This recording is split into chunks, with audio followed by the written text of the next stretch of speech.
Hey, what's up guys, Chris here. Now I know you're probably really tired about the iPad coverage, and you didn't get any from me, and that is because of YouTube's very screwed up servers. I've been trying to upload this one video for 3 days, and it just won't upload, so I just said screw it. So instead I'm uploading this video, and hopefully you're seeing this right now, because if you're not, I'm totally going to punch someone in the face. But on to the iPad. Not going to talk about the name.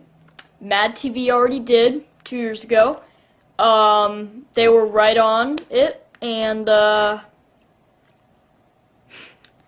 just can't help laughing. But the iPad is getting a lot of hate lately. It's kind of just because, well, it's a gigantic iPod Touch. But the thing is, it's not really meant to replace a netbook or a laptop or whatever. It's meant to be good at browsing the web, watching TV shows and movies, playing your music collection, reading ebooks, running applications and games, and all that other crappity crappers. Now, before you say, oh, you Apple fanboy, you're siding with Steve Jobs, so typical, I just want to say, I'm very disappointed in the iPad 2, and I really don't see a big reason to get one right now. So yeah, I just wanted to say that. So I don't love all Apple products. Back to the iPad. It's been getting a lot more hate than love recently. I think this is because the thing is only a gigantic iPod Touch. And the thing is, it runs pretty much the same interface, but the applications are more like desktop friendly, and they totally take advantage of the big 9.7-inch screen. So it's, you know, it's an interesting thing, in my opinion. Like, the web has got to be very cool, but I'll go back to the web in a little bit, because there's a little bit of a problem with the web, and our friends at Adobe might know what that is. But email looks really cool on this device, very nice animations, very cool split view, kind of like on your computer, and it's just fun to use, it looks like. Now, the one thing that looks super awkward to me is typing on that keyboard. Like, here's a little video from their little promo video, but all I gotta say is that is not how you're supposed to type. You're supposed to press down on keys, not tap. I really couldn't get used to that. But luckily, they have a keyboard dock accessory, which would be cool for the people who need a keyboard. Pretty much meaning all 800 people that are going to buy the iPad. Now, the iPod app on it looks very, very refined. So, it's really taking advantage of the big screen. It looks more like iTunes. You can create playlists on it, Genius playlists, just regular playlists. All that cool stuff you can do on an iPhone. But the interface is really spruced up a lot.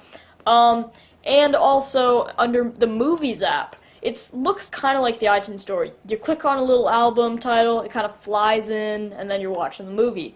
So it's more like iTunes, pretty much. But I think the really big thing about this device is going to be the App Store and the iBook Store. Because the App Store, that's where the real innovation of this product is. Because, in my opinion, the phrase, our most advanced technology, and a magical and revolutionary device at an unbelievable price. Whoa! Whoa, whoa, whoa, whoa, whoa, whoa, whoa. Last time I checked, a big iPod Touch is not revolutionary. And how do you pick up crap like... You know, it's true. When something exceeds your ability to understand how it works, it sort of becomes magical.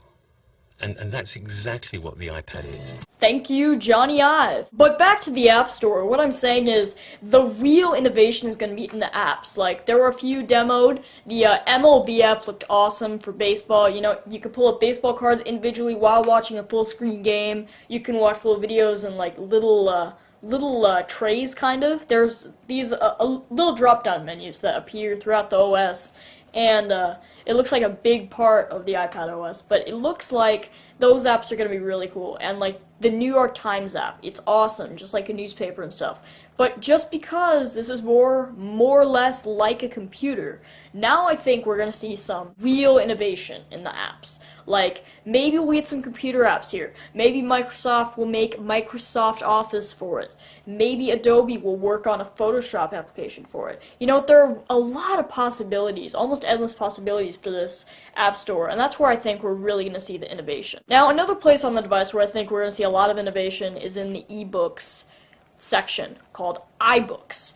and it looks very cool. You got this little bookshelf, and you just can like press a little button, and it like spins around, and you get an iBook store, and that's very cool. I think that's gonna be a hit because it's a great ebook reader. It's color screen, and it's not like black and white like on the Kindle. The only advantage of the Kindle is this, after reading for a while, will probably make your eyes hurt. And on the Kindle, e-ink doesn't do that, and the battery life's a lot better on e-ink displays. So the Kindle's probably better for reading books alone, but if you want a better experience, definitely the iPad is the way to go. And another thing I just couldn't help but notice is, how come the stocks, weather, and notes applications are missing from the iPad? Now, I don't normally rant, but this could easily turn into a rant. So put your helmets on. What did I mean by that? So, there are two big glaring issues that are on the iPad that we've been wanting on the iPhone for a really long time, and this could spell a problem for the upcoming iPhone 4.0 OS.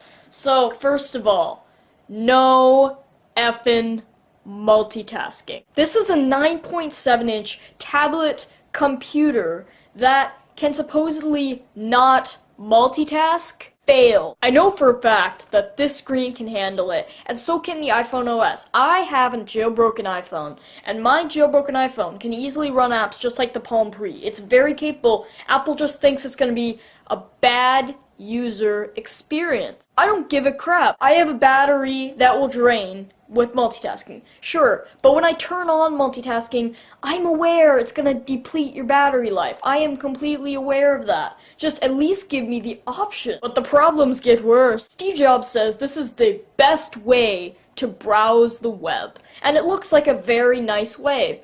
Until I noticed in the presentation this. That's a big red flag to me. This means there's still no Flash support on the iPad, which means it's not a true internet experience, because Flash takes up a lot of the internet, and I can't live without Flash, so it's not a computer if it doesn't have Flash. I'm sorry. I have no idea why Adobe and Apple haven't put in Flash yet. Adobe in the past has said they're working on it, and now Adobe's blaming Apple for this. I don't know what's going on, but I want them to fix it, because I want Flash. And now that these things are not on the Apple tablet, it gives you a pretty good reason they're not going to be in the iPhone 4.0 release either. And guess what that means? Android, here I come. I am tired of the iPhone OS. You know, the only thing I can see useful coming out of the iPhone OS that's probably going to come from the iPad is that changing wallpapers. You know, finally you can do that, blah, blah, blah, blah, blah. But I'm really hoping 4.0 is going to have those stuff, otherwise,